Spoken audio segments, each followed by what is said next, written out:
J'ai passé 30 ans en entreprise. J'ai été très heureuse par certains côtés, mais j'ai été frappée par la différence entre les grandes ambitions de changement et la réalité.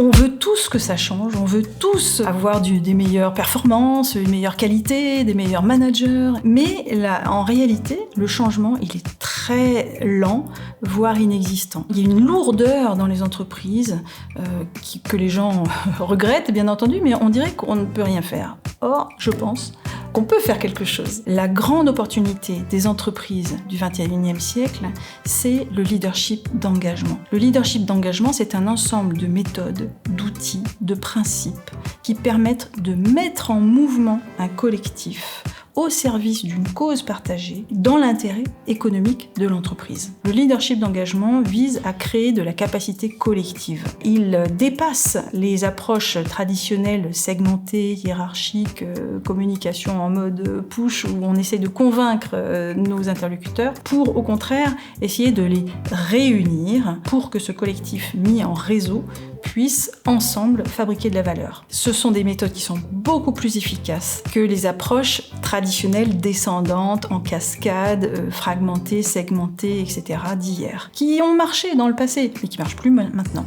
Parce qu'on ne veut plus la même chose, le monde a changé, les écosystèmes sont beaucoup plus complexes. Utiliser la force de la structure, des process pour ramener tout le monde ensemble, c'est très lent, c'est très lourd, ça coûte cher et on n'arrive pas au résultat qu'on souhaite. D'ailleurs, on le voit, la durée de vie des entreprises s'amenuise, le coût de la création de valeur n'arrête pas d'augmenter. Il faut trouver autre chose. Il faut passer à un autre paradigme, à de nouvelles façons de travailler ensemble, de travailler, de produire, de vendre, etc. Le leader d'engagement, c'est quelqu'un qui ne cherche pas à avoir une armée aux ordres, qui exécute ses instructions. C'est quelqu'un qui cherche à avoir autour de lui ou d'elle un écosystème extrêmement actif, en mouvement.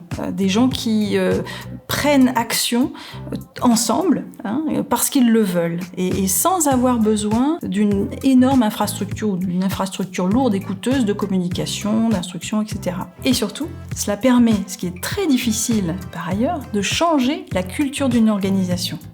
On l'a fait passer d'une culture segmentée, réactive, à une culture unie et innovante. Aujourd'hui, je publie un livre, Dare to Unlead, oser être moins le chef, pas dans le sens où je m'efface et je ne joue plus mon rôle de leader, mais dans le sens où je transforme mon rôle de leader pour mobiliser un écosystème qui va être beaucoup plus efficace de cette façon.